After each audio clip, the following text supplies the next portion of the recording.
성도 여러분, 좋은 아침입니다. 급변하고 있는 이 세상 속에서도 주님을 경외하는 자들을 위해 예비하신 하늘의 평강과 복이 오늘 이 아침에도 여러분의 삶의 자리에 풍성하게 임하기를 소망합니다. 여러분들에게 한 가지 질문을 드리고 싶습니다.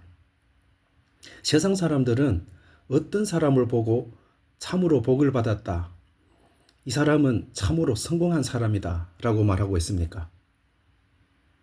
보통은 다른 사람보다 더 넓은 평수의 아파트에 살고 있거나 통장에 잔고가 넉넉하거나 자녀들이 남들이 부러워하는 좋은 대학이나 직장에 들어갔을 때 그런 말을 하곤 하지요. 하지만 우리가 잘 알다시피 세상이 말하는 복은 참 안타깝게도 작은 바람 하나에도 쉽게 흔들려 버리고 맙니다. 경제가 조금만 휘청거려도, 건강에 작은 적신호만 켜져도 그토록 사랑하던 행복은 순식간에 불안으로 바뀌어 버립니다.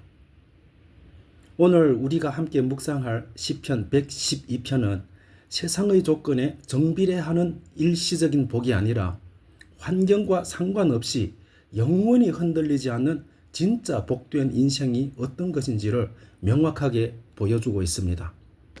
시인은 본문 1절에서 이렇게 포문을 엽니다. 할렐루야, 여호와를 경외하며 그의 계명을 크게 즐거워하는 자는 복이 있도다 라고 합니다. 이 아침에 말씀을 통해 세상이 줄 수 없는 진짜 복의 비밀을 발견하고 어떤 위기 앞에서도 굳건히 서는 인생으로 일어서기를 주님의 이름으로 축원합니다. 첫째로, 하나님을 가장 두려워하고 사랑하는 사람의 인생과 가정에는 영원히 마르지 않는 은혜가 흐릅니다. 본문 2절과 3절 말씀입니다. 그의 후손이 땅에서 강성하며 정직한 자들의 후손에게 복이 있으리로다. 부와 재물이 그의 집에 있으며 그의 공의가 영구히 서 있으리로다 라고 고백합니다. 성경이 말하는 복의 시작점은 여호와를 경외하는 것입니다. 하나님을 내 인생의 진짜 주인으로 모시고 그분의 말씀을 지키는 것을 의무가 아닌 큰 즐거움으로 여기는 사람입니다. 하나님은 그런 사람의 삶을 결코 빈손으로 두지 않으십니다. 그의 집에는 주님이 채우시는 부와 재물이 있을 것이라고 약속하십니다. 하지만 여기서 말하는 부와 재물은 단순히 물질적인 풍요만을 뜻하지 않습니다. 그것이 잘못 쓰여서 죄의 도구가 되지 않도록 하나님의 올바른 뜻을 뜻하는 공의가 그 집안에 영원히 함께 서 있을 것이라 말씀합니다. 무엇보다 놀라운 복은 그 축복이 후손에게로 이어진다는 점입니다. 치열한 무한 경쟁을 치러야 하는 대한민국에서 부모들의 가장 큰 염려는 자녀들의 미래입니다. 어떻게든 더 좋은 학원에 보내려 하고 더 좋은 스펙을 물려주려고 애를 씁니다. 그러나 오늘 성경은 가장 확실한 자녀 교육의 비결을 알려줍니다. 부모가 하나님을 정직하게 경외할 때 그 자녀가 땅에서 강성해지는 복을 받게 된다는 것입니다. 자녀에게 돈이나 아파트를 물려주려고 애쓰기 전에 하나님을 예배하는 영적인 유산을 먼저 물려줘야 한다는 것입니다. 그것이 자녀를 평생 동안 지키는 가장 강력한 방패가 될 것입니다.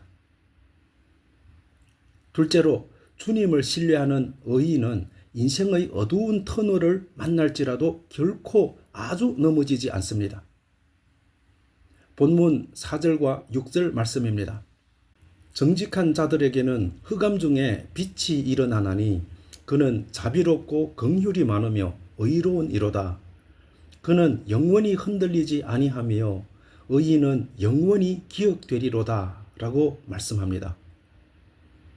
하나님을 잘 믿는다고 해서 인생에 슬픔이나 문제가 전혀 없는 것은 아닙니다.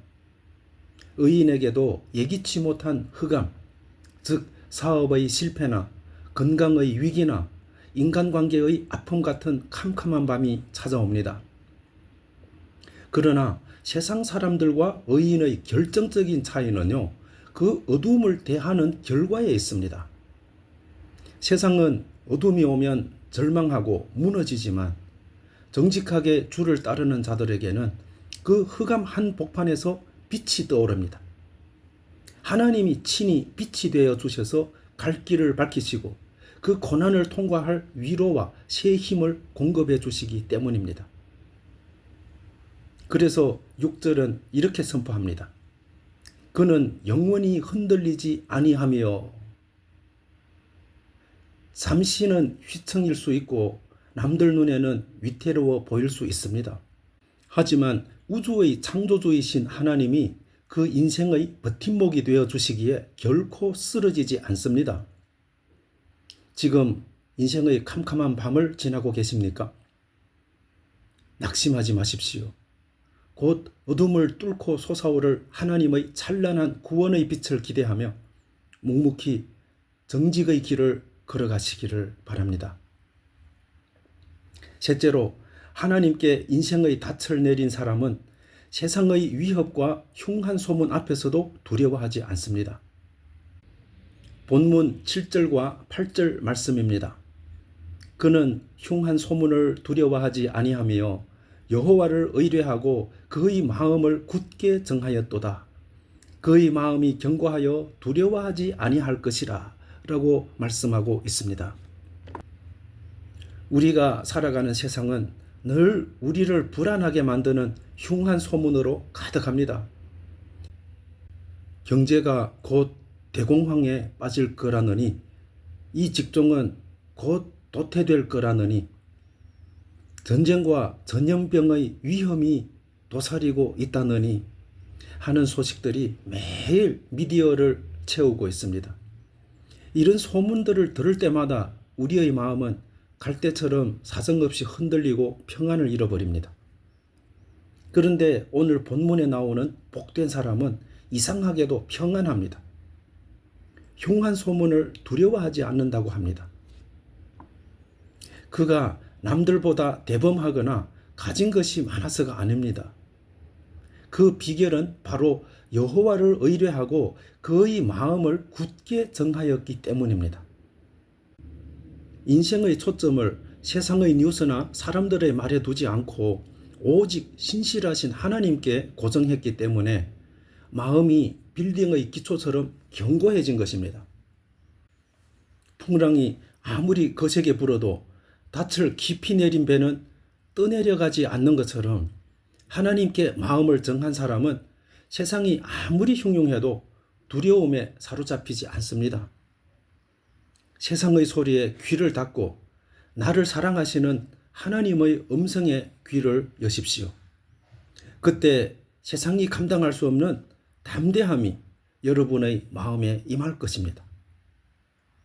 여러분, 시편 112편은 우리에게 참으로 매력적이고 당당한 인생의 모델을 보여주고 있습니다.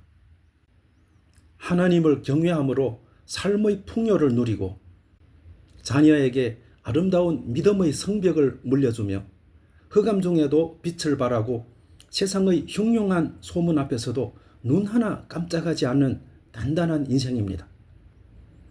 뿐만 아니라 9절 말씀처럼 내 삶의 평안에만 머무는 것이 아니라 재물을 흩어서 빈궁한 자들을 도울 수 있는 넉넉한 여유까지 가진 인생입니다.